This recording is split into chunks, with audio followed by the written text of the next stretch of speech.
Very good morning everyone. देखिए आज बहुत अच्छा दिन नहीं है कि कल हमला हुआ है और we are all sad, but ठीक है। Let the our forces give a befitting reply to these enemies. अभी जितने भी टेररिस्ट ऑर्गेनाइजेशन है उनको जवाब देने का समय आ गया है और अब मुझे लगता है कि अब जवाब देना बनता भी है इनको। ये सिर्फ बहुत कावर्डनेस से भरा हुआ ये हमला है। आप एक नियत सिविलियंस पे अगर वार कर रहे हो तो सिंपल सी बात है कि they are not in support of Kashmir की कश्मीर ग्रो करे, फ्लरिश करे। वो कश्मीर को पीछे लेके जाना चाहते हैं। The aim is very simple and quick. ठीक है ना सर। चलिए हम लोग क्लास स्टार्ट करते हैं। सो आज का दिन बहुत ऐसा नहीं है कि we are very happy today, but ठीक है अब क्या करें, we have to take the classes. कल आईएएस का रिजल्ट आया और one of my junior has become a selected as Indian Indian administrative service और अभी उसको सेलेक्ट हो गया है। Is my 2 batch junior. ऐसी बात नहीं कि लोग बन भी रहे हैं। Good morning Murali. Murali regular आया करो, रेगुलर नहीं आते हो तो दिक्कत आएगी सब्जेक्ट को समझने में। चलिए लास्ट क्लास में हमने कहाँ तक डेफिनेशंस कर ली थी। In the last class we have discuss till judicial proceeding. Local jurisdiction हो गया था, ठीक है। 2S जल्दी लिखिए 2S।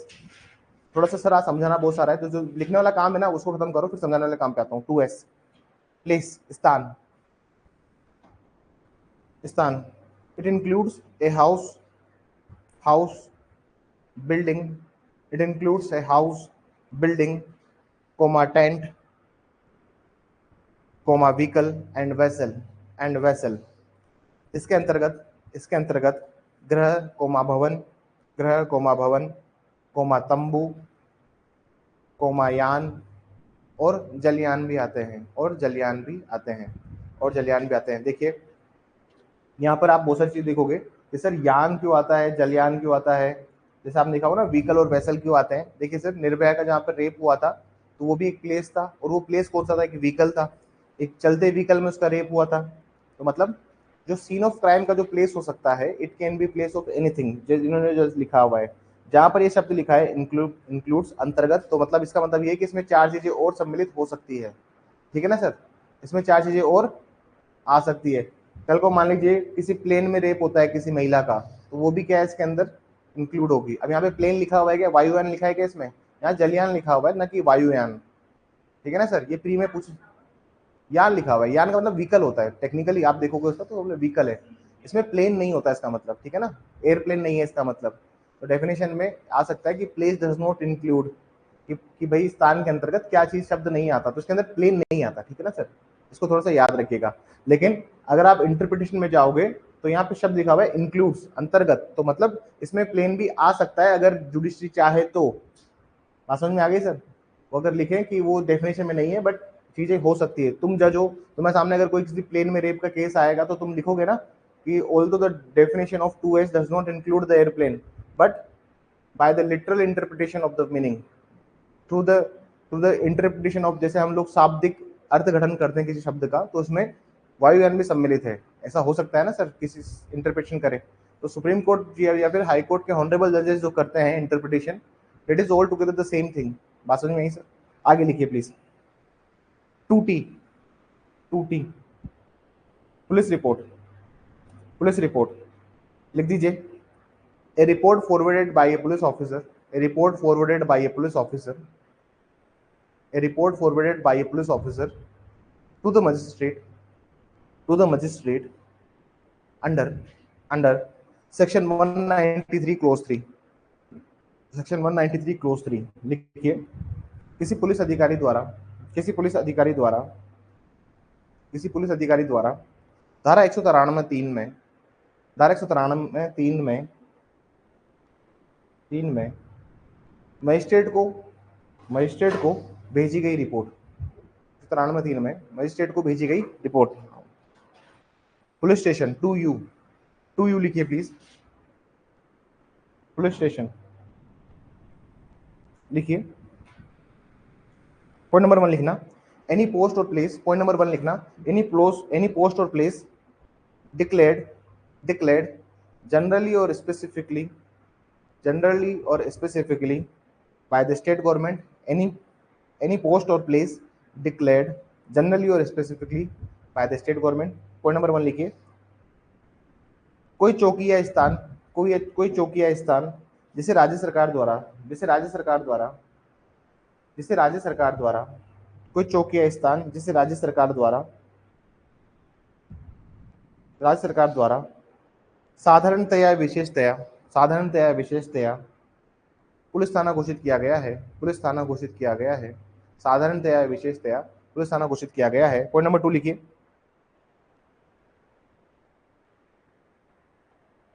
पॉइंट नंबर 2 लिखिए, इट इंक्लूड्स एनी लोकल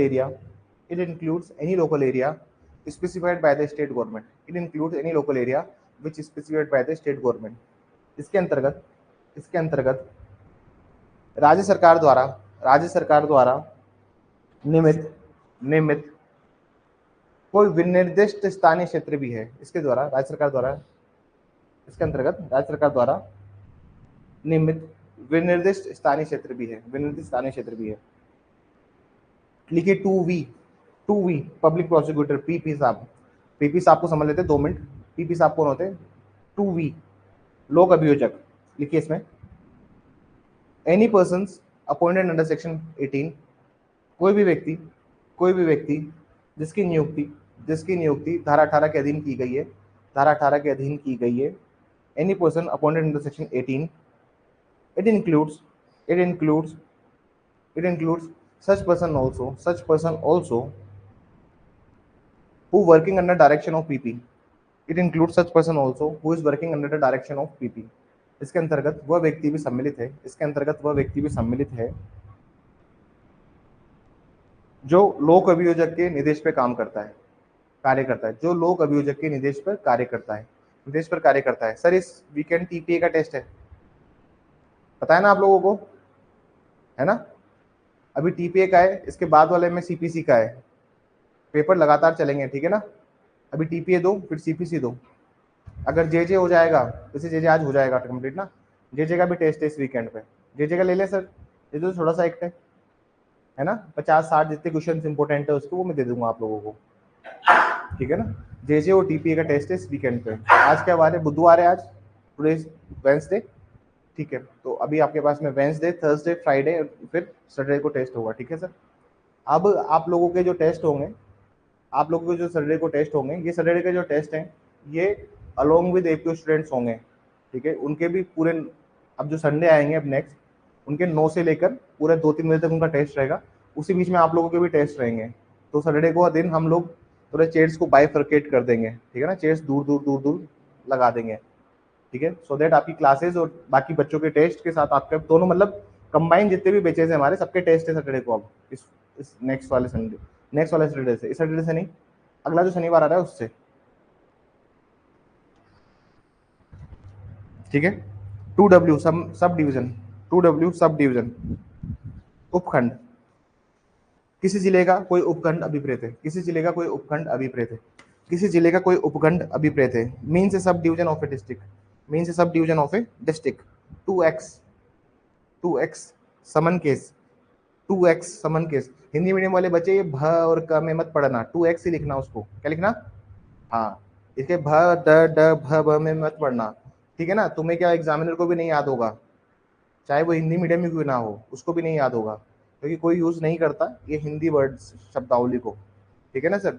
तो प्लीज आप लोग भी 2x ही लिखना और 2z ही लिखना, 2y लिखना, ताकि कोई इंग्लिश मीडियम वाले के पास जाए तो वो अननेसेसरी आपको कंफ्यूज ना हो कि आप सही लिख रहे हो गलत लिख रहे हो, ठीक है सर?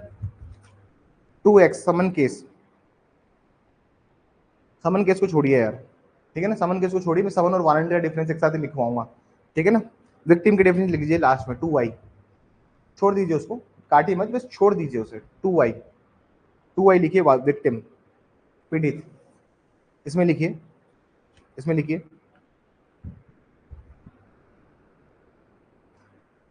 पॉइंट नंबर 1 लिखिए, it means a person who has suffered any loss. Point number 1 लिखिए, कोई ऐसा व्यक्ति जैसे अभियुक्त के कार्य या लोक के कारण, जैसे अभियुक्त के कार्य या लोक के कारण, जैसे अभियुक्त के कार्य या लोक के कारण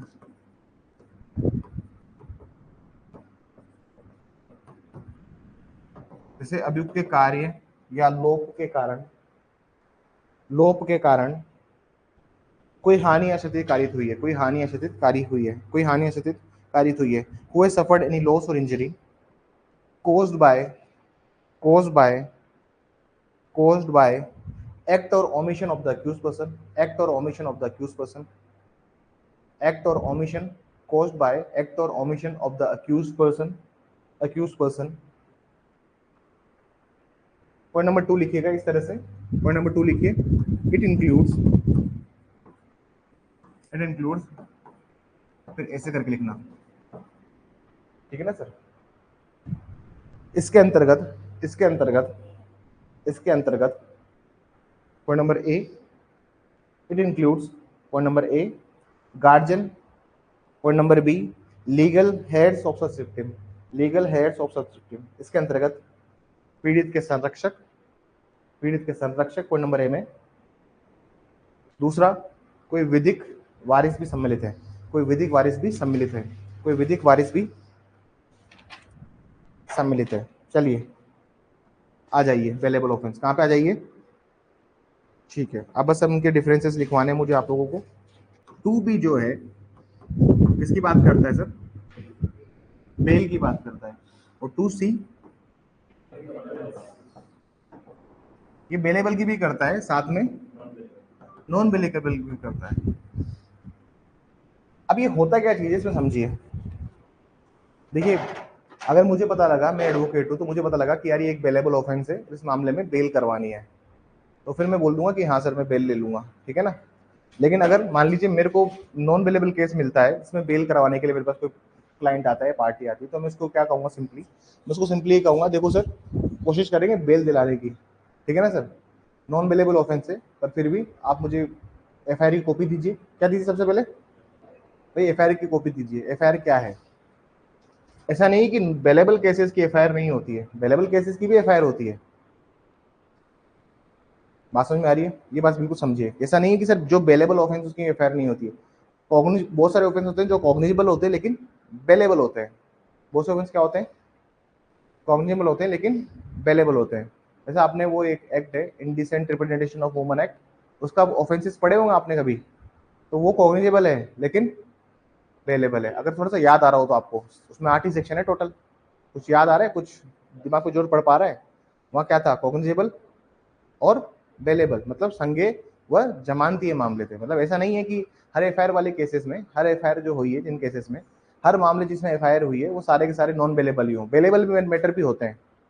पहली बात तो समझ लीजिए कि FIR जो होती है वो सिर्फ किस मैटर में होती है, कॉग्निजेबल में होती है। अब कॉग्निजेबल क्या होते हैं इसको थोड़ी देर में हम लोग समझेंगे, ठीक है ना सर। कौन सेक्शन है कॉग्निजेबल का, 2G, और नॉन कॉग्निजेबल का 2O, ठीक है ना जी। तो अब क्या बन गया, गो बन गया ना, तो कैसे याद रखोगे इसको, गो से याद रहेगा, कॉग्निजेबल नॉन कॉग्निजेबल G और O। अब समझने की कोशिश कीजिएगा थोड़ा सा। जहां मैं बात करता हूँ बेलेबल और नॉन बेलेबल की, बेलेबल में जो बेल मिलती है वो मिलती है 480, कौन सेक्शन में मिलती है, बेलेबल में जो बेल मिलती है कहाँ मिलती है सर, जो अर्ली जो प्रोविजन थे वो थे 436, पहले कौन सा प्रोविजन था इसका, अब यहाँ मिलती है। इधर जो बेल मिलती है वो मिलती है कहाँ पे, 482, 483। नॉन बेलेबल में अगर आपको बेल चाहिए तो you have to apply before, अगर 480 में आप जाते हो तो 480 और 483 में क्या अंतर है, यहाँ जो जमानत मिलती है वो मिलती है जुडिशियल मजिस्ट्रेट की कोर्ट से, ठीक है। लेकिन यहाँ 483 में आप जाते हो तो यहाँ जमानत मिलती है या तो कोर्ट ऑफ सेशन से या फिर हाई कोर्ट से। आप रेगुलर, इसको बोलते हैं हम लोग रेगुलर बेल एप्लीकेशन, जो सामान्य जमानत के लिए जो आवेदन होते हैं उसको हम कहते हैं रेगुलर बेल एप्लीकेशन। जो फाइल हो रही है वो यहाँ फाइल हो रही है, आइदर इन 478, इधर इन 480, इधर इन 483, यहाँ फाइल हो रही है। बात समझ में आई आपको, वो एडवोकेट से बात हो गई है मेरी आपके लिए, और मैं चाहता हूँ कि वो क्रिमिनल की वकालत करते हैं, तो आप एक बार BNS और BNSS पढ़ के जाइए ताकि आपको थोड़ा एड ऑन मिले वहाँ पे, ठीक है ना, आप थोड़ा सा उनको एड ऑन कर पाए। समझ में बात हो गई है। ये सब्जेक्ट इससे खत्म हो जाएंगे, BNS 2-3 महीने में, then you will go for the litigation part, पर पहले क्रिमिनल, क्योंकि जिस एडवोकेट से आपके लिए बात की है वो मेनली क्रिमिनल की वकालती करते हैं, ठीक है, तो थोड़ा सा वो आपको बेनिफिट रहेगा। ठीक है सर, पहली बात समझिए, bailable, non bailable, bailable under 478, non bailable under 480 and 483। The provisions are very clear. अभी होता है, हाँ कोई क्वेश्चन हो तो बताइए तेजस्वी, समझने की कोशिश कीजिएगा। When we talk about the bailable offence और नॉन बेलेबल ऑफेंस,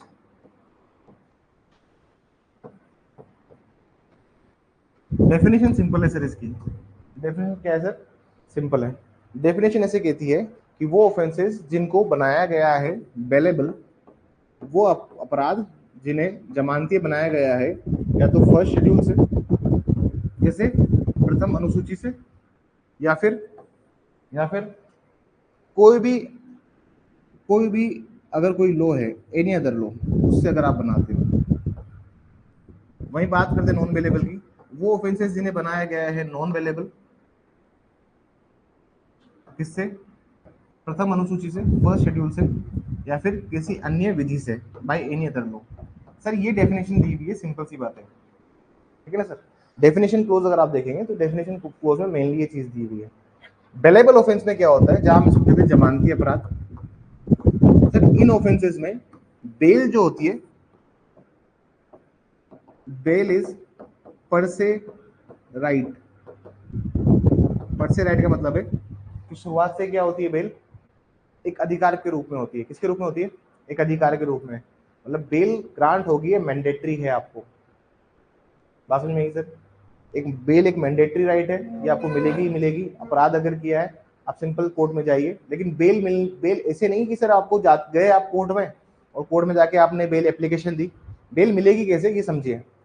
भले ही तुमको एक राइट दिया हुआ है, एक अधिकार है आपका बेल प्राप्त करने का, लेकिन बेल मिलेगी कैसे? जब आप जमानत देंगे, जब आप बेल बॉन्ड भरेंगे कोर्ट के अंदर, बेल बॉन्ड श्योरिटी सिक्योरिटी भरेंगे, प्रतिभूति या फिर जमानत पत्र जो होता है वो आप देंगे नहीं, तब तक आपको बेल नहीं मिलेगी। लिख तो देते हैं अधिकार है, ऐसा नहीं कि कोर्ट के सामने गए और आप खड़े हो गए आपको सर बेलेबल ऑफेंस से बेल दो। कोर्ट कुछ शर्तें लगाएगा, उन शर्तों की पालना करनी होगी, तब जाके क्या मिलेगी आपको? जमानत मिलेगी। अगर आपने बेलेबल ऑफेंस में उन शर्तों की पालना नहीं करी, कोर्ट ने बोला 5,000 रुपए का मुचलका लेके आओ, 10,000 रुपए का मुचलका लेके आओ, मुचलका मतलब बॉन्ड लेके आओ, और आप नहीं लेके आए, तो इसका मतलब ये नहीं कि you can not claim bail as the matter of right. ये रूटीन नहीं है आपका, आपको वो सब चीजों को भरना पड़ेगा। ये बात स्पष्ट है? एक और बात समझिए, जब हम बात करते हैं बेलेबल ऑफेंसेस की, बेलेबल ऑफेंस में जो बेल ग्रांट होती है वो पुलिस ऑफिसर भी दे सकता है। कौन दे सकता है? पुलिस वाले भी इसमें बेल देते हैं। ये जरूरी नहीं कि आप कोर्ट के थ्रू ही जाओ, जैसे एक तो मजिस्ट्रेट के थ्रू जस्ट मिल सकती है, और एक आप पुलिस ऑफिसर की भी आपसे बेल बॉन्ड ले सकता है, वो भी आपको जमानत दे सकता है। एक और बात समझिए, नॉन बेलेबल ऑफेंस में जो हमने बेल ग्रांट करी थी आपको under 480 before the judicial magistrate, यहाँ पर भी पुलिस ऑफिसर बेल ग्रांट कर देता है, प्रोविजंस में लिखा हुआ है, पर होता बहुत मुश्किल से और रेयर केसेस में होता है। समझ में आई बात? पुलिस ऑफिसर यहाँ पे भी बेल दे देता है, नॉन बेलेबल ऑफेंस में पुलिस वाला बेल दे सकता है, लेकिन आपको प्रैक्टिकली ये चीज नहीं मिलेगी। ऐसा है कि सालों में कभी किसी को मिली तो मिली, ऐसा सीन होता है, लेकिन पुलिस ऑफिसर के पास भी पावर होती है बेल देने की इन urgent cases.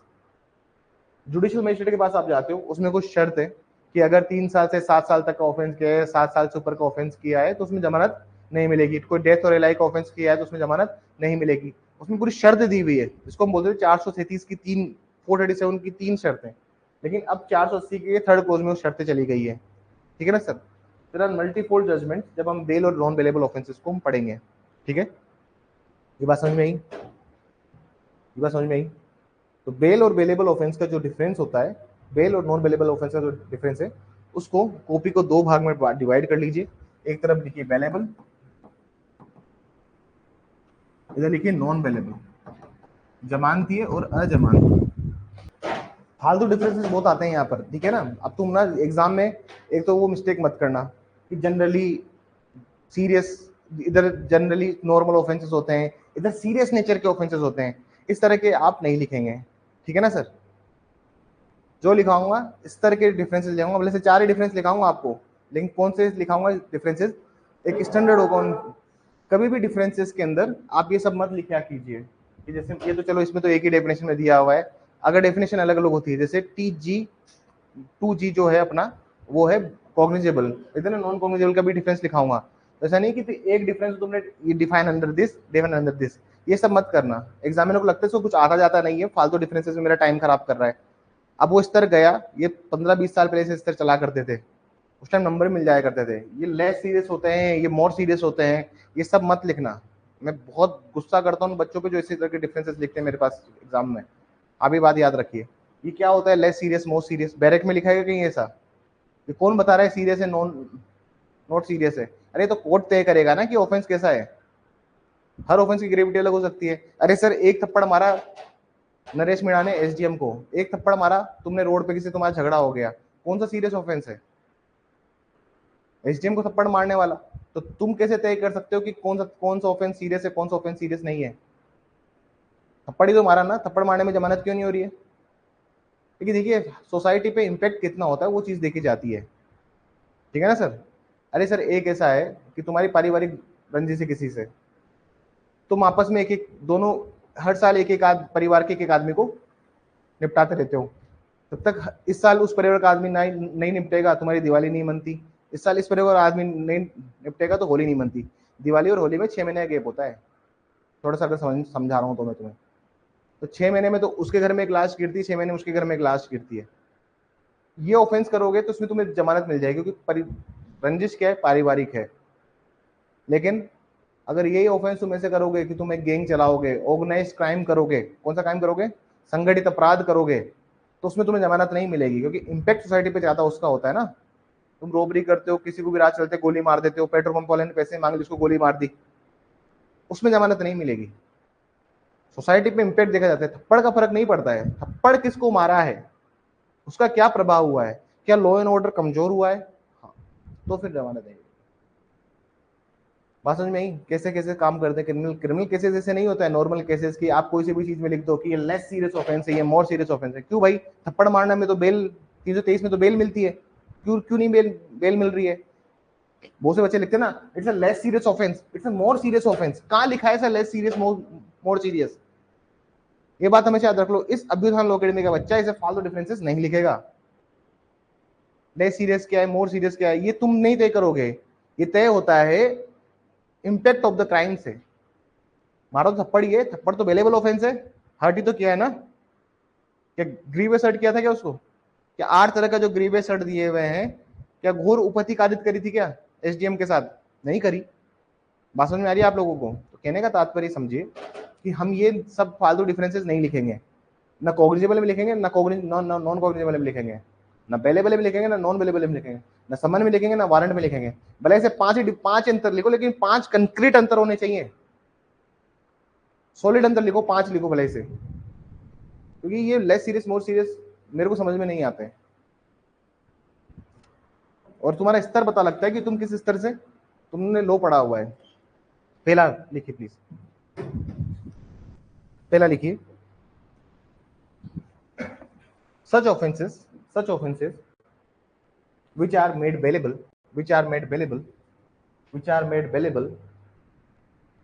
point number A, in the first schedule, point number B लिखिए, any law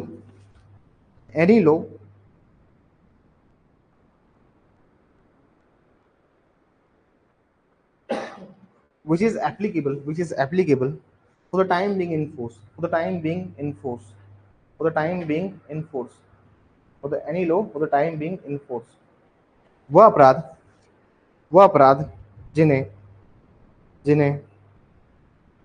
अपराध जिन्हें जमानतीय बनाया गया है, पॉइंट नंबर ए लिखिएगा, प्रथम अनुसूची में या किसी अन्य विधि द्वारा, तो भाई इधर लिखिए पॉइंट नंबर, इधर लिखिए नॉन बेलेबल में फर्स्ट डिफरेंस लिखिए, such offenses which are made non-bailable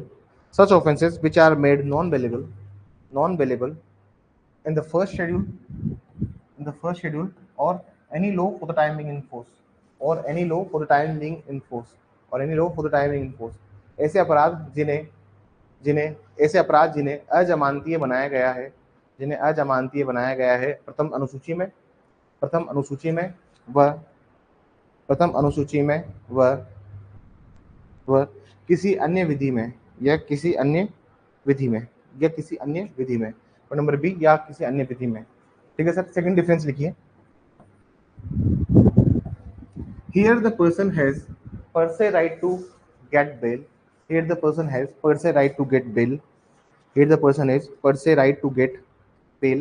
यहाँ व्यक्ति को शुरुआत से ही जमानत लेने का अधिकार होगा, शुरुआत से ही जमानत लेने का अधिकार होगा।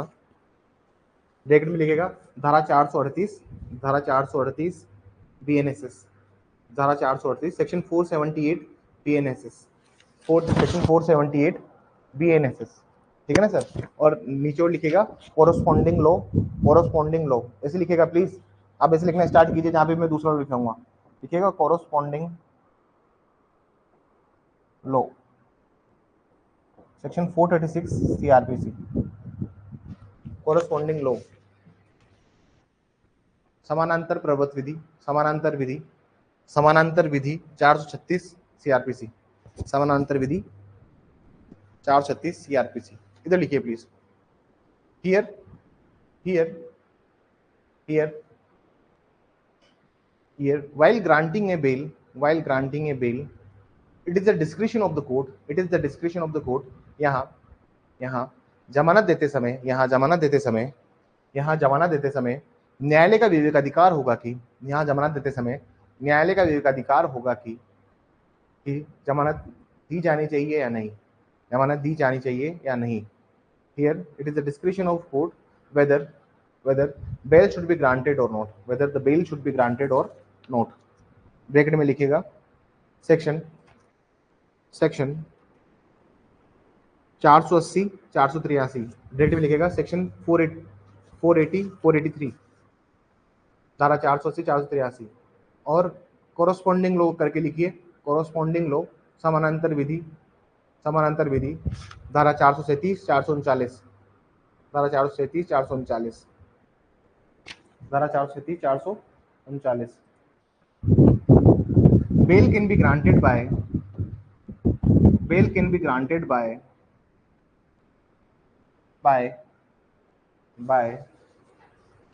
police officer, by the police officer, by the police officer, or by the court as well, or by the court as well। यहाँ जमानत कोई पुलिस अधिकारी, यहाँ जमानत कोई पुलिस अधिकारी या न्यायालय दे सकता है, या न्यायालय दे सकता है, या न्यायालय दे सकता है। नॉन बेलेबल में लिखिए please,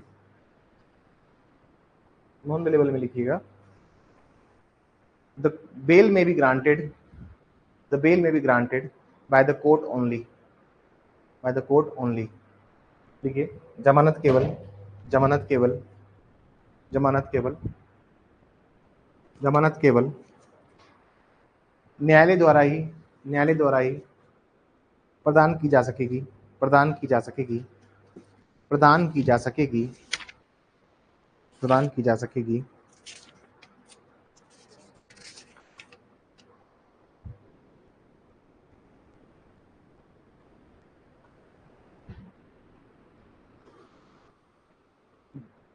and under section 480, and under section 480, इसमें कंटिन्यू कीजिए, and under section 480, and under section 480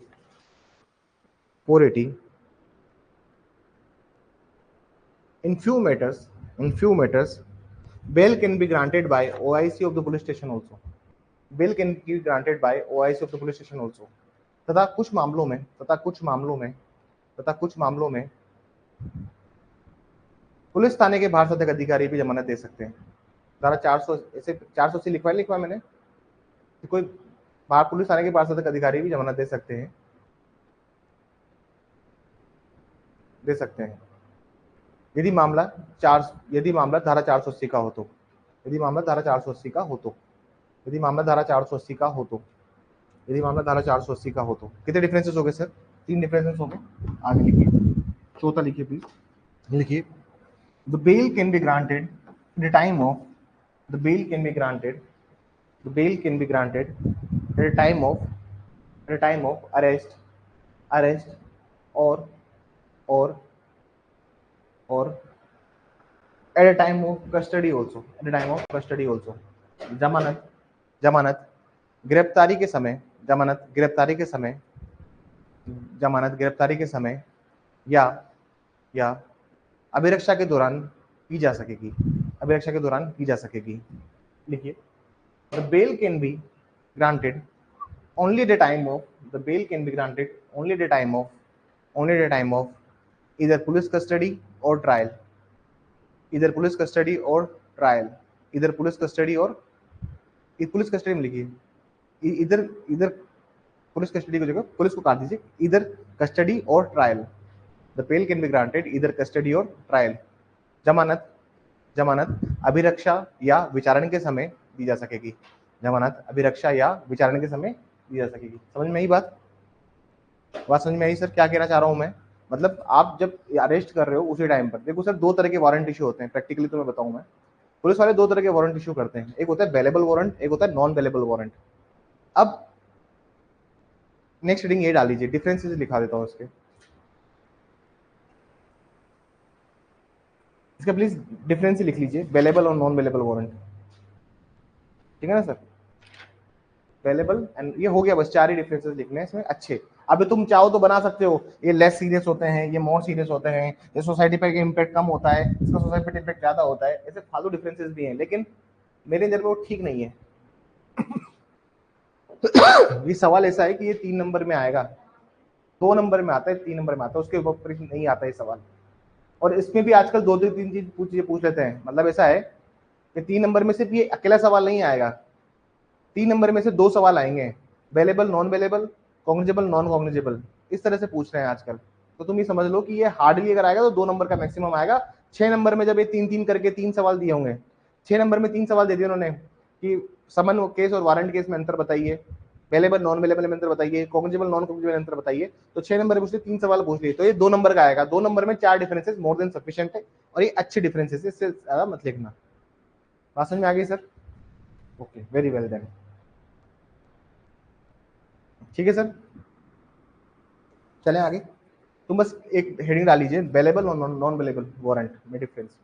एक तरफ लिखिए बेलेबल वारंट, एक तरफ लिखिए नॉन बेलेबल वारंट। थोड़ी सी अभी तो तबीयत ठीक नहीं है मेरी। Bailable non bailable warrant. The purpose of bailable warrant, the purpose of bailable warrant, जमानती वारंट का उद्देश्य ये है कि, जमानती वारंट का उद्देश्य ये है कि न्यायालय न्यायालय अनावश्यक रूप से न्यायालय अनावश्यक रूप से न्यायालय अनावश्यक रूप से व्यक्ति की स्वतंत्रता को ना छीने, व्यक्ति की स्वतंत्रता को ना छीने, व्यक्ति की स्वतंत्रता को ना छीने, व्यक्ति की स्वतंत्रता को ना छीने। लिखिए, सेकंड पॉइंट लिखिए, सेकंड पॉइंट लिखिए, जमानती वारंट में लिखा रहा हूं, ठीक है ना, उधर मत जाना, इधर ही लिखना। लिखिए, in the bailable warrant, in the bailable warrant, in the bailable warrant, if the person fulfilled the condition of warrant, if the person fulfilled the condition of warrant, the person must be released from the custody, the person must be released from the custody, the person must be released from the custody। यदि यदि व्यक्ति द्वारा यदि व्यक्ति द्वारा व्यक्ति द्वारा warrant की शर्तों की पालना की जा चुकी है, यदि व्यक्ति द्वारा वारंट की शर्तों की पालना की जा चुकी है, वारंट की शर्तों की पालना की जा चुकी है, तो उस व्यक्ति को जमानत देनी होगी, उस व्यक्ति को जमानत देनी होगी, उस व्यक्ति को जमानत देनी होगी, उस व्यक्ति को जमानत देनी होगी। जी, 2 ही डिफरेंसेस हैं इसके। पॉइंट नंबर 1 लिखिए, non bailable warrant, non bailable warrant. In such type of warrant, the person does not have the person does not have the person does not have right to get bail, right to get bail। इस प्रकार के warrant में व्यक्ति को जमानत प्राप्त करने का अधिकार नहीं होता, इस प्रकार के वारंट वाले व्यक्ति को जमानत प्राप्त करने का अधिकार नहीं होता, प्राप्त करने का अधिकार नहीं होता। does not have right to get bail. It is a discretion of magistrate or court. It is the discretion of magistrate and court. ये है न्यायालय का या मजिस्ट्रेट का विवेकाधिकार होता है। ये न्यायालय का या मजिस्ट्रेट का विवेकाधिकार होता है। ये न्यायालय का या मजिस्ट्रेट का विवेकाधिकार होता है। नॉन अवेलेबल वारंट लिखिए, इसका उद्देश्य ये है कि the purpose of non available warrant to prevent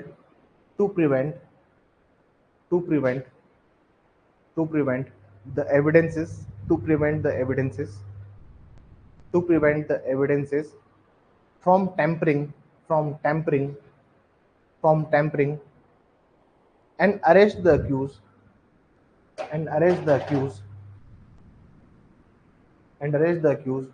who likely to evade लिखिए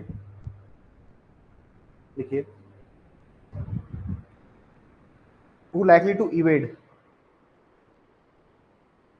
गैर जमानती वारंट का उद्देश्य ये होता है कि हाँ, ये इसका ये उद्देश्य होता है कि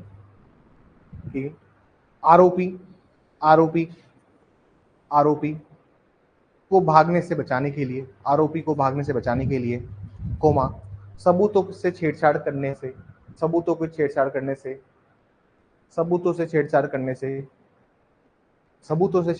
से निवारित करने से होता है।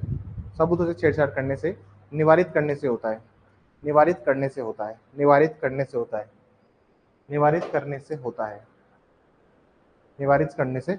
होता है।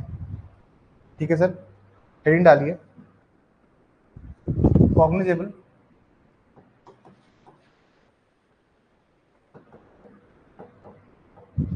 नॉन कॉग्निजेबल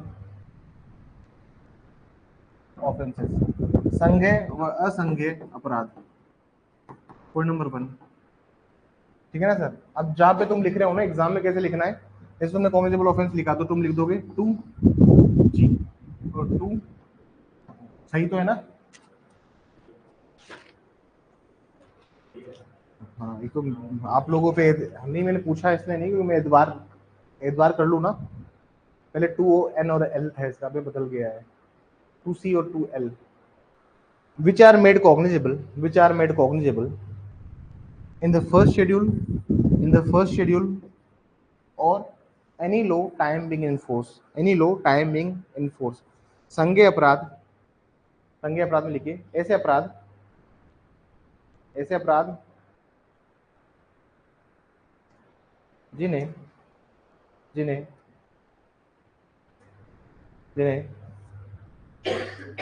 जिन्हें प्रथम अनुसूची या तत्समय प्रवर्त किसी अन्य विधि द्वारा। पॉइंट नंबर बी, तत्समय प्रवर्त किसी अन्य विधि द्वारा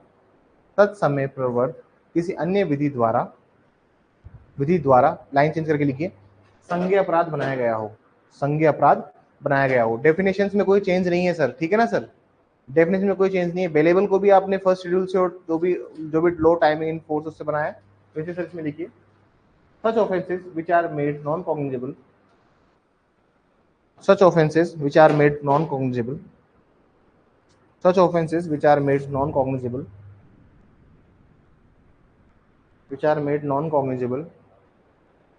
point number A by the first schedule, point number B any law for the timing in force,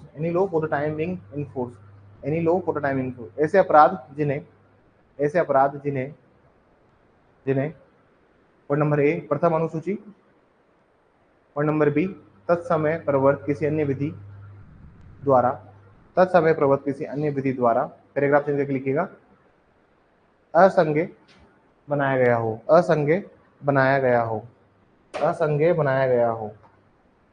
ठीक है ना सर? अब अच्छे डिफरेंसेस हैं इसके अंदर कुछ, वो मैं आपको लिखवा देता हूँ।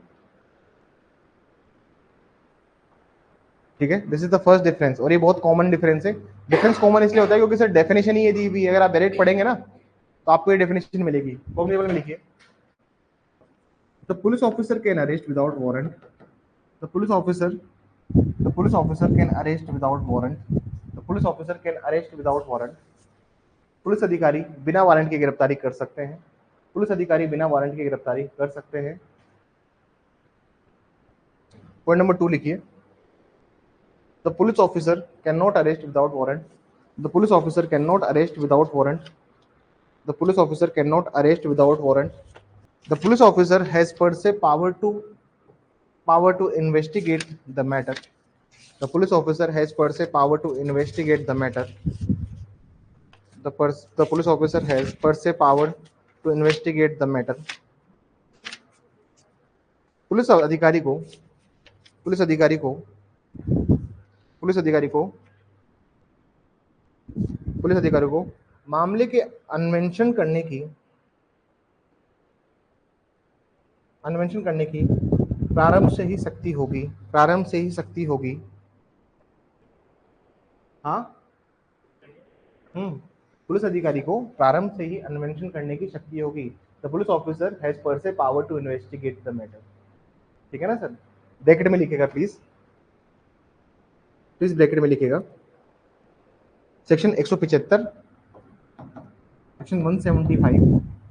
Section 175 of the BNSS, section 175 of the BNSS. ठीक है ना? ब्रैकेट में लिखेगा कोरोस्पॉन्डिंग लो 156, कोरोस्पॉन्डिंग लो 156, समानांतर विधि धारा 156 सीआरपीसी, सेक्शन 156 सीआरपीसी। कोरोस्पॉन्डिंग लो जो है उसका 156 सीआरपीसी है। ठीक है ना सर? इधर लिखिएगा,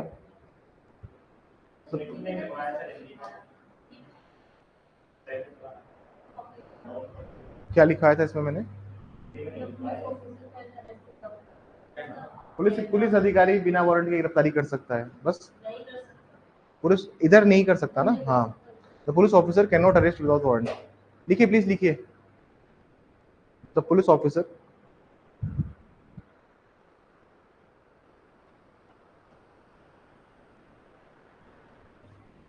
तुम लोग कंफ्यूज करते हो मुझे।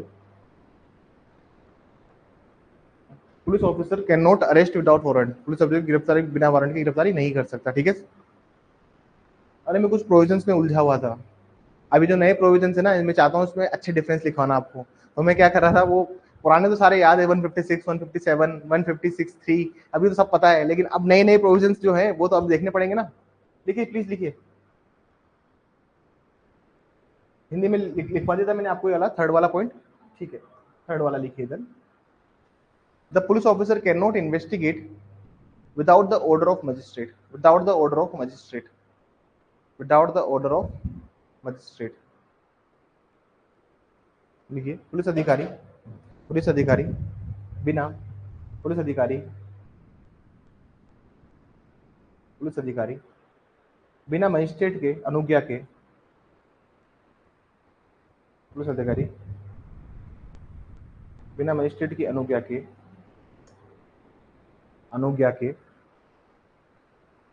अन्वेषण नहीं कर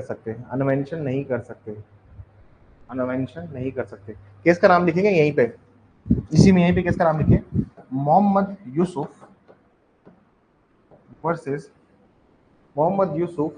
वर्सेस अफाक जहान। थोड़े से डिफरेंसेस इसलिए मैं अच्छे लिखा रहा हूँ क्योंकि सर ये तो आते ही आते हैं, मतलब ऐसा कोई आरजेस नहीं है जहां पर ये डिफरेंसेस। अफाक जहां 2006 का जजमेंट है सुप्रीम कोर्ट का। इसमें लिखिए, इफ ए पुलिस ऑफिसर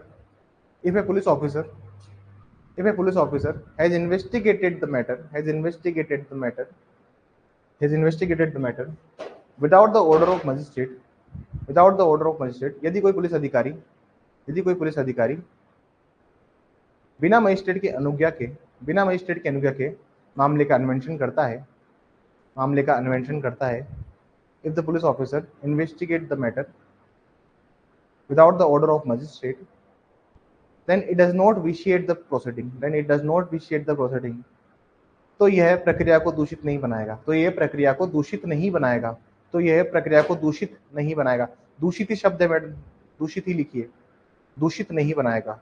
आप लोगों ने अगर 400, अगर आपने वो प्रोविजंस पढ़े हैं 460, 461, 462 वाले, तो वहाँ पे विशिएट ही लिखा हुआ है प्रोसीडिंग्स में, ठीक है ना। तो विशिएट में दूषित ही लिखा हुआ है बैरेक में। एक बार लुक एट द प्रोविजंस, मैं आपको प्रोविजंस दिखा देता हूँ। दूषित नहीं बनाएगा, आप एक बार प्रोविजन देखिए। Go and look at the provisions of 506 निकालिए एक बार प्लीज, एक बार 506 निकालिए बीएनएसएस में। आप थोड़ा सा हाथ चलाना स्टार्ट कीजिए। मेरे को ये सब्जेक्ट लंबा पढ़ाना है, लेकिन उसके पहले आपको ये डेफिनेशन क्लोज सही करवाना है। प्लीज एक बार 506 निकालिए, 506 सेक्शन 5506।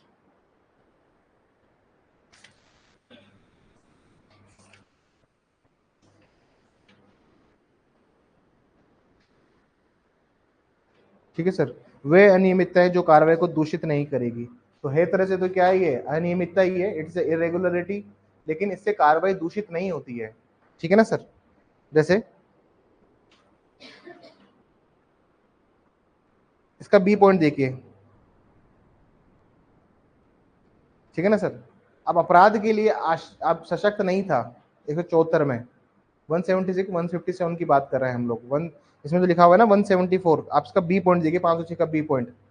कहने का मतलब ये है कि ये भी एक डिफरेंस बनता है, और रफाक जहां के अंदर भी ये बात बताई है, मोहम्मद यूसुफ अफाक जहां केस में भी, ठीक है ना सर। चौथा पॉइंट लिखे please. The police officer can investigate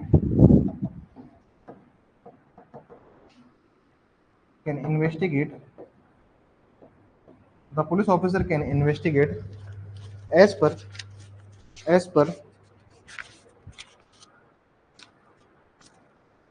the police officer can investigate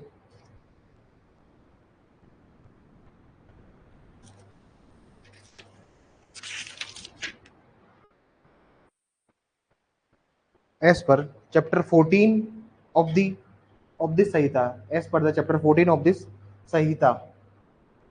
देखिए पुलिस अधिकारी अध्याय 14 अध्याय 14 अध्याय 14 के अनुसार अनमेंशन कर सकेगा, अनमेंशन कर सकेगा, अनमेंशन कर सकेगा। चौथा पॉइंट लिखिए इधर, नॉन अवेलेबल में, नो सॉरी नॉन कॉग्निजेबल में लिखिए चौथा पॉइंट इधर लिखिए। द पुलिस ऑफिसर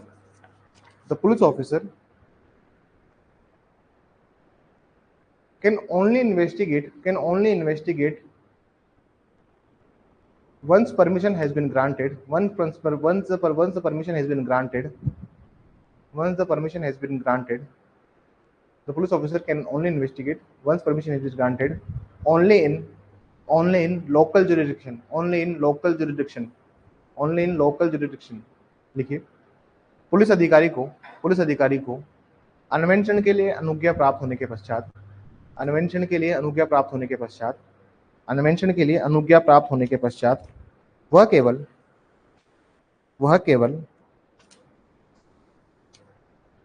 वह केवल स्थानीय क्षेत्र में ही अन्वेषण कर सकता है, वह केवल स्थानीय क्षेत्र में ही अन्वेषण कर सकता है, वह केवल स्थानीय क्षेत्र में ही अन्वेषण कर सकता है।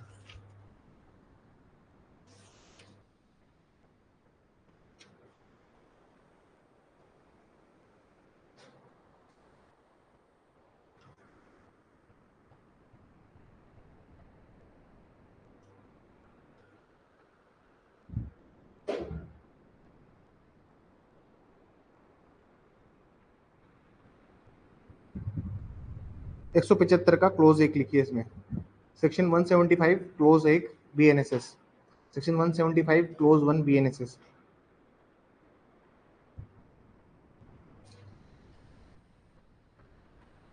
ठीक है ना। कोरस्पॉन्डिंग लॉ में लिखिएगा सेक्शन 175, कोरस्पॉन्डिंग लॉ में लिखिएगा 156 क्लोज एक, 156 क्लोज एक, समानांतर विधि 156 एक।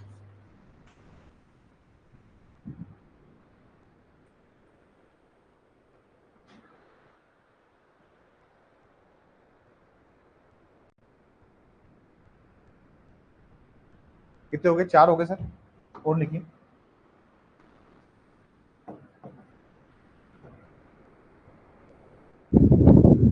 और लिखिए please. In cognizable offenses, the first information report can be filed. In cognizable offenses, the first information report can be filed. The first information report can be filed.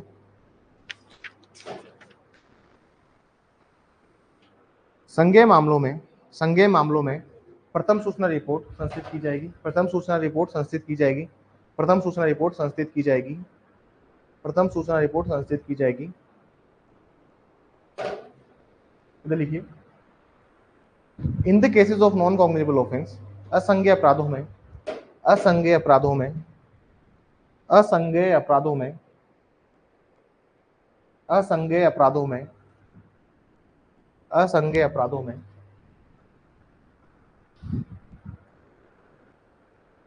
असंज्ञेय अपराधों में या तो परिवाद या तो परिवाद या तो परिवाद या धारा 174 के तहत कार्रवाई की जाएगी या धारा 174 के तहत कार्रवाई की जाएगी.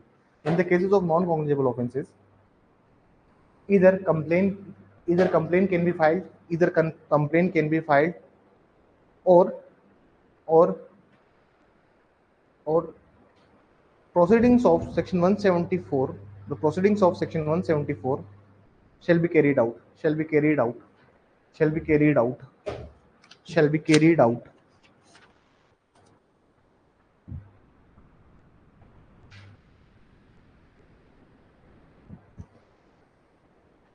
कितने हो गए? 5 हो गए sir. And these are the, I think these are the wonderful differences. एक जो अब बात मैंने आपको लिखा है समझिएगा. मैंने आपको बहुत सारे डिफरेंसेस लिखा है. जैसे हम लोगों ने लिखा कि पुलिस ऑफिसर को जो इन्वेस्टिगेट करने की पावर होगी वो चैप्टर 14 के तहत होगी. ठीक है ना सर. अब चैप्टर 14 क्या होता है वो समझिए.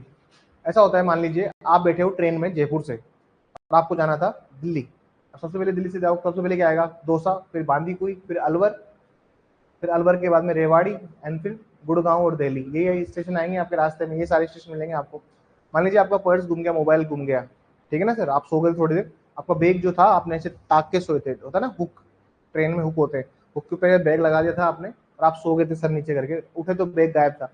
अब और जब आप उठे तो आप गुड़गांव में उठे, तो मतलब आपका बैग या तो रेवाड़ी में गया है या इधर अलवर में गया है या दौसा गया है या फिर बांदीकुई गया है. इनमें से स्टेशन पे गया है. तो प्रॉब्लम क्या है कि केस कहाँ फाइल करोगे, एफआईआर कहाँ दर्ज होगी? समझ नहीं.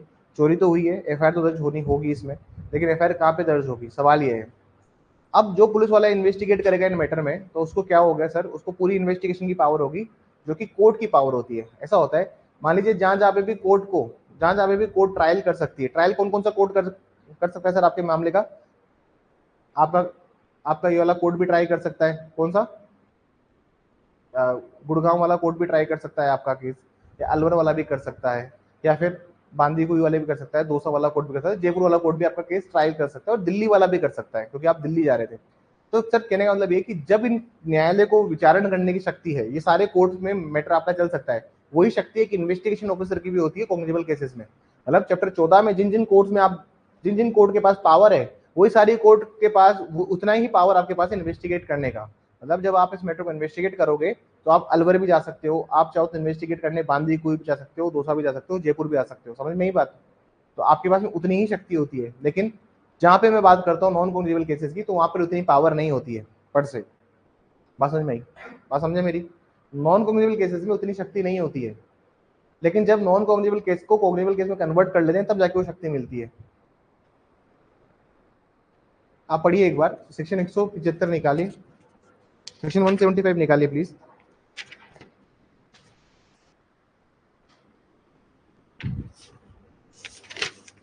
Look at section 175 clause 1.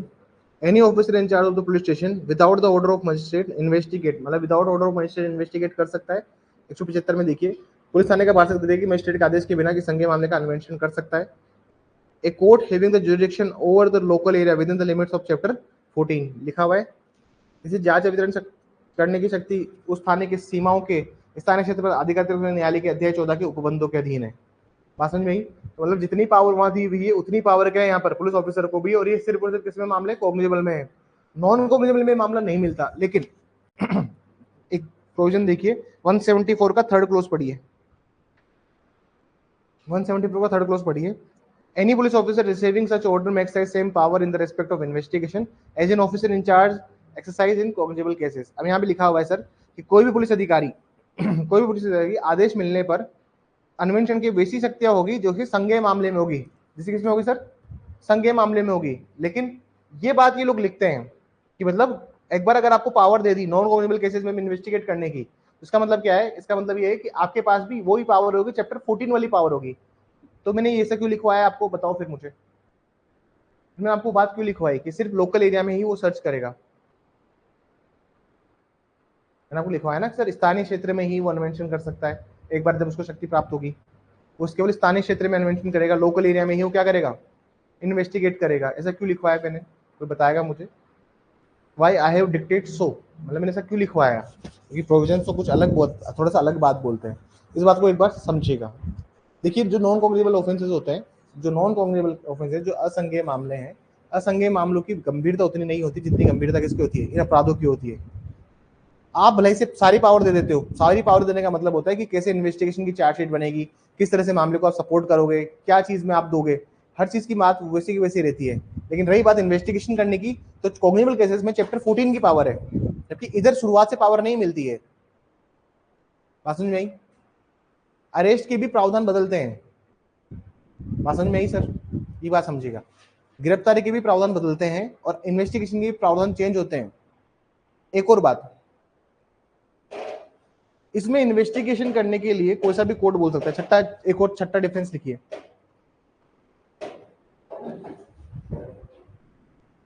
इसमें लिखिए the police officer, the police officer, the police officer of the chapter 14 of the chapter 14 can investigate the matter, can investigate the matter, the police officer of the chapter 14 can investigate the matter। धारा अध्याय के अधीन आने वाले कोई भी police अधिकारी मामले का अन्वेषण कर सकते हैं। धारा धारा के अध्याय 14 के अधीन आने वाले कोई भी पुलिस अधिकारी मामले का अन्वेषण कर सकते हैं। आज कोई तबीयत ठीक नहीं है यार, तुम लोग ऐसे शब्द मत पकड़ो मेरे आज। अध्याय 14 के अधीन आने वाले कोई भी पुलिस अधिकारी मामले का अन्वेषण कर सकते हैं। any police officer comes under chapter 14 can investigate the matter। मतलब अगर अध्याय 14 में, मतलब चैप्टर 14 में अगर कोई अलवर का पुलिस वाला है वो भी इन्वेस्टिगेट कर सकता है, जयपुर का पुलिस वाला है वो भी इन्वेस्टिगेट कर सकता है, दौसा का पुलिस वाला है वो भी इन्वेस्टिगेट कर सकता है, बांदीकुई का पुलिस वाला है वो भी इन्वेस्टिगेट कर सकता है। लेकिन यहाँ पर क्या होता है सर, जहाँ पे हम बात करते हैं नॉन क्रिमिनल केसेस में, इसमें सिर्फ क्या होता है, लोकल एरिया वाला करता है। कौन करता है इसमें? लोकल एरिया वाला करता है। कौन करता है सर? केवल स्थानीय क्षेत्र वाले पुलिस अधिकारी ही अन्वेषण कर सकते हैं। केवल स्थानीय क्षेत्र अधिकारिता वाले, केवल स्थानीय क्षेत्र के पुलिस अधिकारी ही अन्वेषण कर सकते हैं। Only the police officer, only the police officer who has local jurisdiction can investigate the matter, who has local jurisdiction can investigate the matter, can investigate the matter।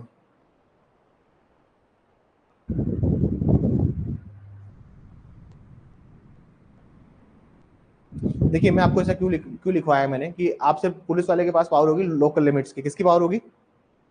स्थानीय क्षेत्र की पावर होगी। 174 पढ़िए सर, 174 का क्लोज 1 पढ़िए।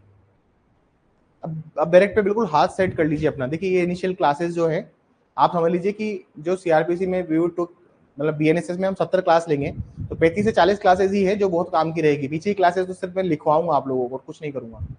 तो 35-40 classes में please sincere होकर लगिए। इस प्रोसीजर कोड में हम बहुत सारी चीजें समझेंगे। पढ़िए इसको। When information is given to the office in charge of police station, the commission within the limits of such station of a non-cognizable offense, लिखा हुआ है उस थाने की स्थानीय सीमाओं के अंदर असंज्ञेय अपराध के लिए। तो मतलब अपराध कहाँ हुआ है? उस थाने की स्थानीय सीमाओं के भीतर हुआ है। लेकिन चैप्टर 14 में ऐसा नहीं होता है। चैप्टर 14 में क्या है सर? अपराध ऐसा नहीं है। उसमें अपराध कहीं का भी हो, जैसे मान लीजिए एक आदमी को किडनैप किया जयपुर में, 10 दिन रखा उस आदमी को, आदमी का तो किडनैप कैसे होगा, बच्चे का होता है किडनैप। तो मान लीजिए उसका अबडक्शन कर ले, क्या कर लेते हैं? अबडक्शन कर लेते हैं। उसका हम लोग अपहरण लेते हैं, व्यापरण नहीं, अपहरण। अपहरण अबडक्शन है। मान लीजिए उस आदमी का क्या किया हमने? अपहरण किया, अबडक्शन किया। अबडक्शन करके उसको हम लोग 4 दिन गंगानगर ले गए, ठीक है सर। फिर हमने उसको 6 दिन अमृतसर रखा, फिर 7 दिन हमने उसको पठानकोट रखा, ठीक है सर। फिर उसको हमने 3 दिन दिल्ली ले आए, ठीक है सर, 3 दिन दिल्ली रखा। अब जहां जहां भी आप उसको लेके घूम रहे हो ना सर, ये कंटिन्यूस ऑफेंस है। कौन सा है? Continuous offence. कंटिन्यूस ऑफेंस का मतलब होता है जो लगातार और सतत चलते रहते हैं।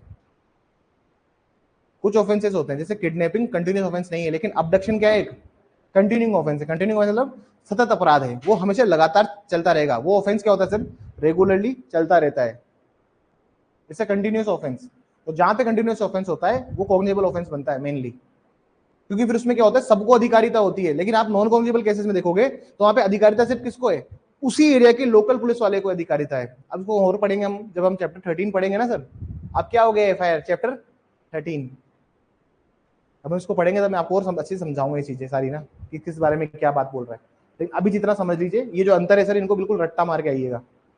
ये 6 के 6 अंतर है, ये वन ऑफ द बेस्ट अंतर है। इनसे बेहतरीन अंतर किसी बुक में नहीं मिलेंगे आपको, किसी बुक में भी नहीं मिलेंगे। अब किसी बुक में जाके देख लीजिएगा। मतलब ये जो पढ़ने और पढ़ाने का जो अनुभव है उसका निचोड़ है 6 अंतर। इसको लिख के आइए, नंबर नहीं कटेंगे। ठीक है sir, that's all for today. Thank you everyone.